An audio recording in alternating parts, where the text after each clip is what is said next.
ধন্যবাদ নাগরিক টিভিকে। আপনি জানতে চেয়েছেন রাসেল ভাইপার এর ভয়াবহতা এবং জনমনে যে একটি আতঙ্ক, একটা ভয় তৈরি হয়েছে পুরো দেশব্যাপী এই বিষয়ে। তা আমি সিভিল সার্জন ভোলা জেলা হিসেবে যেটা বলতে চাই যে সাপ একটি নিরীহ প্রাণী।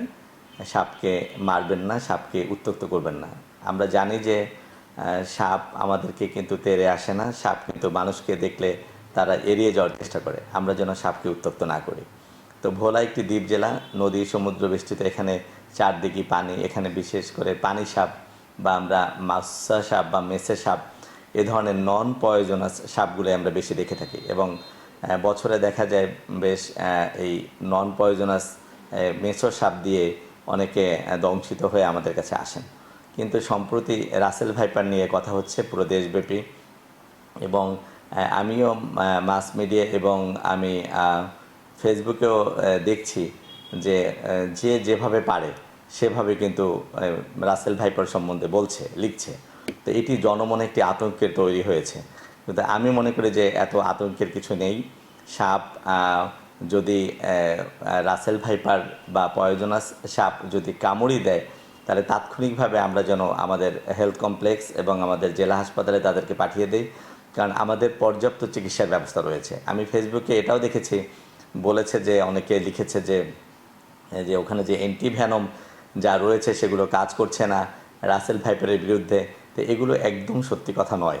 আমরা স্বাস্থ্যকর্মী হিসাবে বলতে চাই যে যত তাড়াতাড়ি আমাদের কাছে নিয়ে আসা যাবে সাপে কামড়ানোর পরে, তত তাড়াতাড়ি আমরা অ্যান্টিভ্যানম আমরা শুরু করতে পারবো। এবং দেখা গিয়েছে যে এবং বাস্তবেও প্রমাণিত যে যত দ্রুত শুরু করা যায় তত তাড়াতাড়ি রুগী সেরে ওঠে এবং রুগী বেঁচে যায়।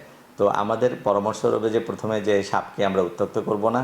সাপ সাধারণত মানুষজনকে এড়িয়ে চলতে চায় এবং আমাদের প্রিভেনশনের জায়গাটা থেকে আমাদের বাড়ির চারপাশে আমরা ব্লিচিং পাউডার ছিটিয়ে রাখতে পারি এবং আমরা অনেক সময় কার্বলিক অ্যাসিডও বলে থাকি।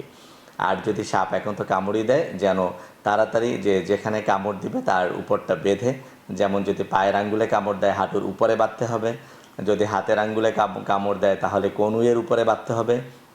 আর এই দুই জায়গা ছাড়া যদি কামড় দেয় কপালে, বুকে, পেটে, তো ওখানে বাঁধার কোনো জায়গা নেই। এজন্য ওই সব ক্ষেত্রে তাড়াতাড়ি আমাদের কাছে পাঠিয়ে দিতে হবে, বাদ দিয়ে, অথবা যেখানে বাদ দেওয়ার সুযোগ নেই সে যেটাই হোক না কেন আমাদের কাছে পাঠিয়ে দেওয়ার পর আমরা দেখি যে এটা পয়জনাস স্নেক নাকি নন পয়জনাস।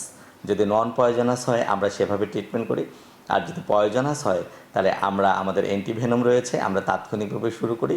এবং আশা করি যদি ভোলা জেলা এমন হয়ে থাকে, আমরা যেহেতু প্রস্তুত রয়েছি, আমাদের প্রায় 300 ভাইরালের মতো আমাদের কিন্তু রয়েছে ওষুধ।